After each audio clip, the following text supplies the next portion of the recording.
কক্সবাজারে এত সুন্দর যে ফিশ ওয়ার্ল্ড রয়েছে তা আগে আমরা কখনো জানতাম না। এবারই প্রথম রেডিনেট ফিশ ওয়ার্ল্ডে গিয়েছিলাম আন্ডা বাচ্চা সবাইকে নিয়ে।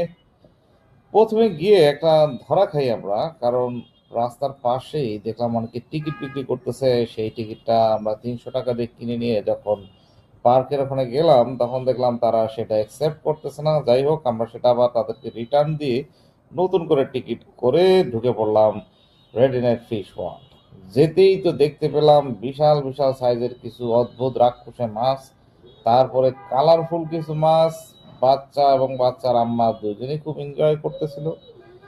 তারপরে আমরা আবার একটা পাঙ্গাস মাছের মতো দেখা যায় বিশাল একটি মাছ দেখতে পেলাম। এগুলো আসলে সবকিছুই বঙ্গোপসাগরের জীববৈচিত্র্যকে সমৃদ্ধ করেছে। সেই মাছগুলোই আসলে অ্যাকুরিয়ামের মধ্যে রাখা হয়েছে। এটা একটা বিশ্বমানের অ্যাকুরিয়াম আপনি বলতে পারেন, যেটা কক্সবাজারে আগে ছিল না।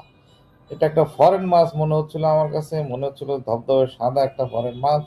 এটা অনেকটা শোল মাছের মতো। এরপরে দেখতে হক্সবিল টয় টয় এবং মাঝখান দিয়ে একটা হেঁটে যাওয়ার রাস্তা ছিল, যেটা মালয়েশিয়ায় আমরা অ্যাকোরিয়াম যেটা দেখতে গিয়েছিলাম। এই পার্কটা রিভিউ ছিল 10-এর মধ্যে 8।